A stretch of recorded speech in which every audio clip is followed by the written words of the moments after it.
And this Neko rig's incredibly powerful in getting you dialed in by letting you make mistakes, by letting you fish it up, fish it down, fish it fast, fish it slow. You know, a lot of times with the approach, there's situations where I'm going to fire it out. I'm going to leave it on one spot and I'm just going to bump slack. I'm going to leave it in place and I'm just going to let that bait sit there and work because I know one's engaged with it, or I made a really positive cast. You know, say I've skipped it under a dock that, you know, is very high percentage. I'm going to wait. I'm going to be patient. And there's times where I'll fish this rig in a situation where they'll be suspended and I'll fire it out there and I'll reel it really hard right over these fish and they'll fly up on it and I'll let it fall for a minute and then reel it really hard again, fish it very snappy and aggressive and fast.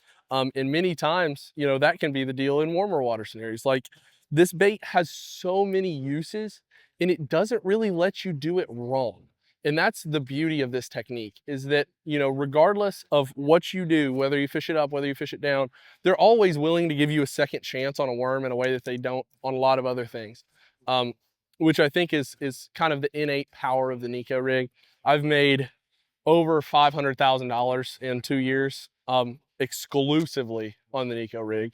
And it's something that I think if you don't have it in your arsenal, something I would definitely try to pursue, because, you know, I've weighed largemouth, smallmouth, spotted bass. I've weighed them all over the country.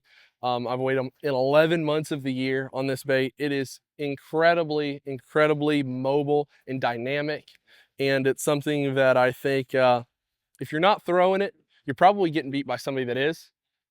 So I would strongly suggest checking out, you know, that equipment, you know, making sure you got your equipment set up right first is most importantly, and then trying out those different rigging methods, trying out different weights. You know, you got to kind of find what works for you, especially if you're fishing, you know, let's say you're fishing your backyard lake every weekend and that's kind of your situation.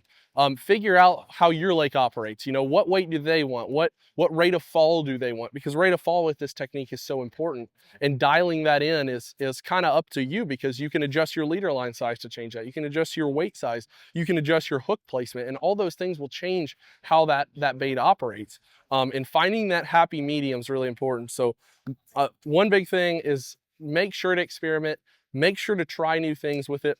Throw it in a situation you've never thought to throw it, fish it up, fish it down, fish it with different hook placement, different weights, and just find what your fish relate to, what they like. Because although it's a Neko rig, it's not as cut and dry as some might think. It is, you know, you have between the options of leader line size, weight size, and hook placement, you're talking about one rig that realistically can be fished or modified in a myriad of ways to allow you to fish it in so many situations and indicate to you exactly how they want it fished, or if there's something else in the category, you know, that they want instead of it. This bait is a powerful fish catcher, and it's a powerful indicator of what you need to be doing on that fishery at that time. And that's why I throw the Neko rig so heavily. It's something that's extremely prevalent in my boat. I think it's something that's got to be extremely prevalent in yours, because it is so powerful and so versatile. And those are two things we really always want on the water. So Neko rig, gotta go throw it, because it puts money in the bank and it puts trophies in the hardware case. And it's something that is near and dear to my heart for sure. And if you guys happen to see our latest seminar with Bass U, I broke down forage populations and regional differences in fisheries. And this Neko rig is something that, you know, I've kind of touted its versatility, and, you know, where it gets plugged in. You know, you talk about southern fisheries, you talk about your Florida, Texas, lowland lakes.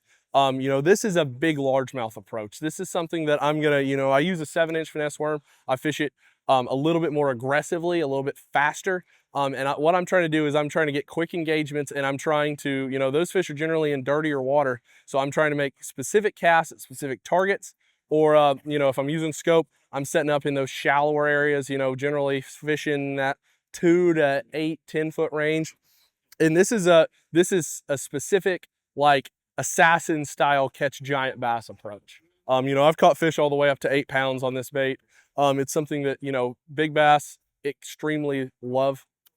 And in those type situations, I'm going to, you know, generally fish. Most of the time when we're there, it's going to be outside those spawning areas. You know, in the springtime, you're going to fish. I throw it around pads. I throw it around docks. I'm going to throw it around shallow brush. You know, clean spots. You know, talking about those lakes, you talk about hard spots or sand spots around the grass. Those are kind of the approaches that I'm going to plug it in. Generally springtime, it still works in the summer and fall, but springtime's kind of going to be my emphasis there.